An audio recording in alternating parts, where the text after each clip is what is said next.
ఆధ్వర్యంలో బెస్ట్ వాడు చెప్పాడు. మీ పిల్లలు స్నేహస్తాల ద్వారా ఏదైనా ఉపయోగం పొందాలనుకుంటే వాడు ఖచ్చితంగా ఇంటర్మీడియట్ వరకు గవర్నమెంట్ స్కూల్లో చదవాలి. అట్లానే నా అభిప్రాయం, మీ అభిప్రాయం ఏందో నాకు తెలియదు, కానీ మీ బిడ్డలకి ప్రభుత్వ ఉద్యోగం కావాలంటే ప్రభుత్వ పాఠశాల చదవండి. కానీ ప్రభుత్వ పాఠశాల చదవనీయకుండా చేస్తున్నటువంటి వారు ఎవరు చేస్తున్నారు? ఎందుకు ఆలోచిస్తున్నారు తల్లిదండ్రులు? మన బిడ్డలు మనం చదివించుకోలేమా? పాఠశాలలో బీఎడ్ చేసినటువంటి వాళ్ళు, టీటీ చేసినటువంటి వాళ్ళు, ఎంఈడి చేసినటువంటి వాళ్ళు వచ్చి ఊరికనే చెప్తుంటే 10th లేదా ఇంటరు లేదా డిగ్రీ ఏదైనా కానీ ఫెయిల్ అయినటువంటి కాన్వెంట్ వాళ్ళు ప్రైవేట్ స్కూళ్ళలో చెబుతుంటే అక్కడికి పంపిస్తున్నాం, బస్సులో పంపిస్తున్నాం వేల రూపాయలు ఖర్చు పెట్టి.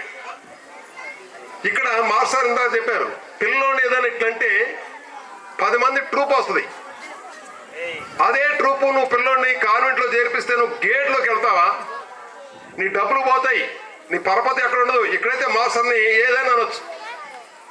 కనుక నీ పిల్లోడికి ఫ్రీ ఉంటుంది. పిల్లోడికి ఎంత అయితే చదువుతుంటాడో అంత ఫ్రీ వాతావరణం ఉండాలి.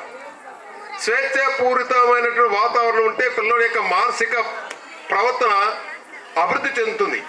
ఈ రోజులో చూస్తున్నావు, ఇంటర్మీడియట్ పోయిన తర్వాత పిల్లవాని మీద ఒత్తిడి ఎక్కువై మార్కులు రావాలి. ఆ టెన్షన్ తోటి తట్టుకోలేక, ఆ ఇచ్చిన ప్రశ్న సమాధానం చెప్పలేక ఉరేసుకొని బిల్డింగ్ మీద దూకి చచ్చే వాళ్ళంతా ఎవరంటే కాన్వెంట్లో చదివేటువంటి వాళ్ళు, కార్పొరేట్ కాలేజీలో చదివేటువంటి వాళ్ళు.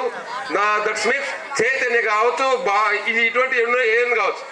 కానీ ప్రభుత్వ పాఠశాల చదువుకొని పోయినటువంటి వాడు 1 గంట చదివాడంటే 1 అర్ధ గంట ఫ్రీగా ఉంటాడు. ఆ ఫ్రీ వాతావరణంలో వాడు మంచి వాక్ చాతుర్యాన్ని ప్రదర్శిస్తాడు. నెంబర్ 1 రాయగలుగుతాడు. ఏ కాంపిటేటివ్ ఎగ్జామ్లోనైనా తట్టుకొని బయటికి రాగలుగుతాడు.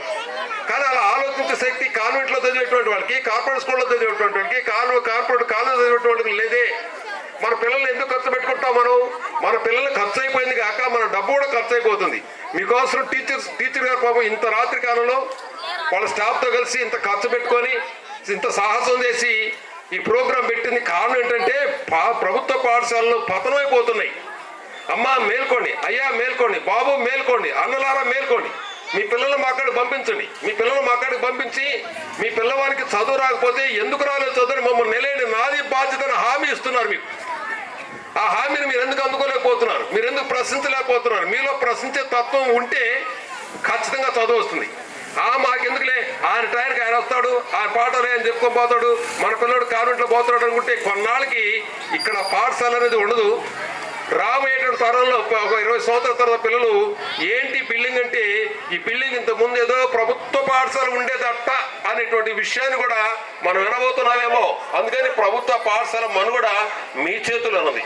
తేడా ఉంటే మా స్టాఫ్ని, మా టీచర్ని, ఉపాధ్యాయుల్ని ప్రశ్నించండి.